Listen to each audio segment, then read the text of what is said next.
May nararamdaman ka bang pagbabago sa relasyon nyo? Nakikita mo ba na parang nawawala na yung pagmamahal yung dalawa sa isa't isa? Gusto mo bang malaman kung ano yung senyales na willing magloko yung partner mo sa'yo? Well, if yes ang sagot mo, saktong-sakto tong video na ginawa ko ngayon para sa'yo. Dahil ang pag-uusapan natin today ay ang 8 senyales na willing magloko ang isang tao sa partner niya. Kung interesado ka malaman kung ano yung 8 to, tara kapatid, pag-usapan natin yan. Just keep on watching.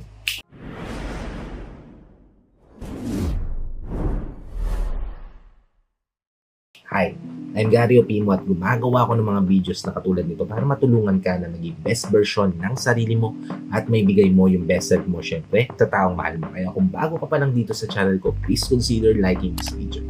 Hit the subscribe button and the notification bell para lagi kang updated sa mga videos na katulad nito. I-upload pa natin sa inahanap. At ang unang-unang senyales kapatid na willing magloko ang isang tao sa partner ay kapag kinakaibigan niya yung taong gusto niya o attracted siya. Usually, nagsi-start to sa pag-add sa social media platform, paggawa ng hakbang para makausap, makita, makasama yung taong na-attract siya. And then, the story goes on, di ba? So, if napapansin mo na may taong ganito sa paligid mo na kinakaibigan yung taong gusto niya even though nasa relasyon na siya, ibig sabihin lang yan, kapatid, isang malaking senyales yan, kapatid. Malaki yung posibilidad na magloko yung taong yan.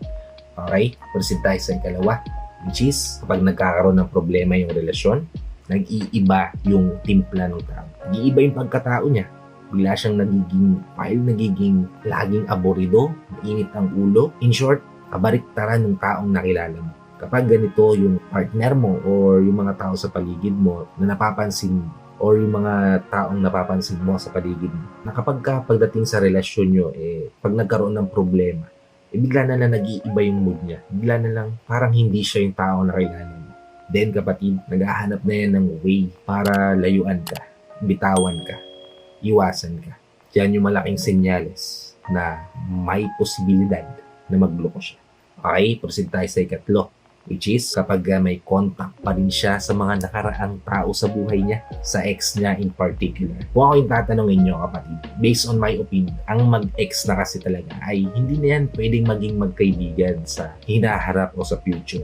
Bakit? Halimbawa yung ex mo ay single pa rin, ikaw ay may partner ka na. Tapos magkaibigan kayong dalawa. Lagi mong tatandaan na 99.9% ng mga kalalakihan ay may dahilan kung bakit kanya kakaibiganin. Diba? Maaaring naghihintay lang yan ng tamang tiyempo para pumasok ulit sa buhay mo. At possible na kapag nakitaan niya ng kahinaan yung ex niya na yun, na pwede siyang pumasok ulit sa buhay mo, mag-jump in ka agad siya dito. At yan kapatid, yung ikatlong senyales. Proceed tayo sa ikapat, which is yung pasekretong pagme-message. Una sa lahat, bakit niya gagawin na magsasekreto ng mensahe sa ibang tao? Bakit hindi niya ipapaalam sa'yo? Anong purpose, di ba? Yun pa lang, di ba?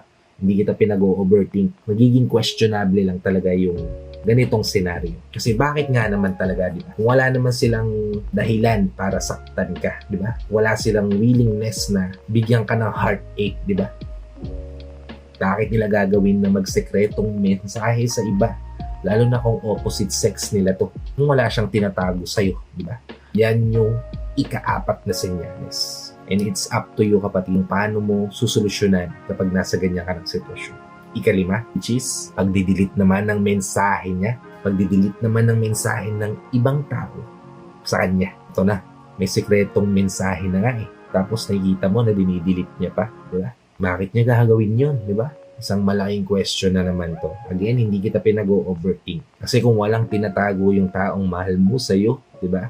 Bakit hindi mo malalaman yung mga bagay na nilalaman ng mga mensahe mo? Bakit tinatago niya sa'yo yung mga taong magiging involved siya, di ba? Yun kapatid, yung ikalima. Proceed tayo sa ikani, which is kapag nagre-react siya sa mga social media platform post ng mga taong gusto niya. Kapag nagre-react siya sa mga post ng taong hindi gusto ng partner niya. Ito na nga, hindi na nga gusto ng partner niya yun. Tapos bigla pang nagre-react siya sa mga post ng taong yun, di ba? Questionable, di ba?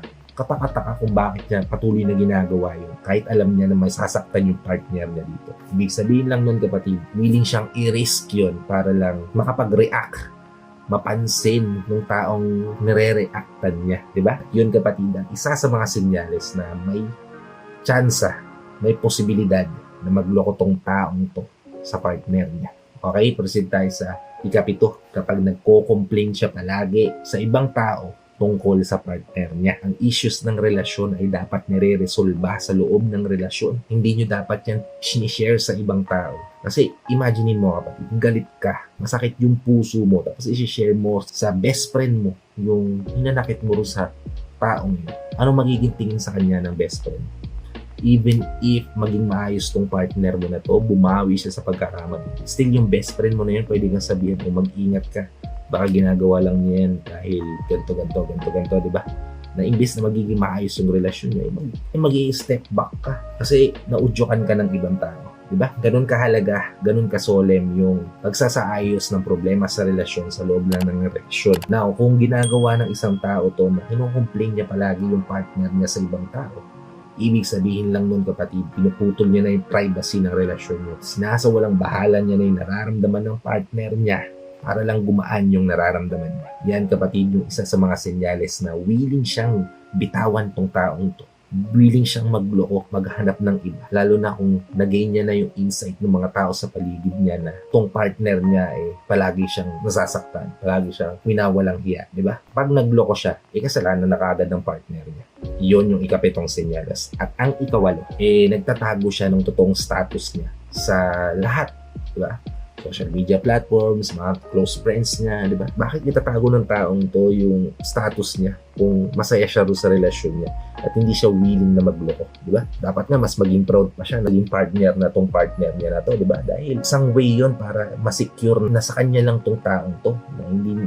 So what if tinatago niya yung totoong status niya? Malaki yung posibilidad kapatid na may willingness na magloko tong taong to. Kaya mag-iingat kayo. At yun kapatid, yung 8 senyales na yung tao sa paligid mo ay willing na magloko sa relasyon. Again, hindi ko dinedirekta na sa'yo to ha. Posibleng yung mga tao to sa paligid mo. It's up to you kung paano mo titingnan o i-absorb itong mga mensahe na to. So, hope natulungan ko kayong mabuksan yung pag-iisip. And if natulungan ko nga naman kayo, please help me share this to your loved ones. Posible natin matulungan din ng video na to para nakatulong na kayo sa kanila. Nakatulong na rin ako sa kanila, sa lahat ng OFW viewers natin at sa mga viewers natin dito sa Pilipinas na walang sawang nanonood, nakasuporta at palagi nakatune in sa bawat video na ina-upload ko. Maraming salamat po sa palagihan yung panonood at pagsuporta. Kung bago ka pa lang dito sa channel ko, please consider liking this video. Hit the subscribe button and the notification bell para lagi kang updated sa mga videos na tulad nito. Kaya upload pa natin sa lahat. So, ayun na mga kapatid. Maraming salamat ulit sa inyo. And I hope to see you all on my next vlog. Ingat ka dyan palagi kapatid. God bless you. Peace.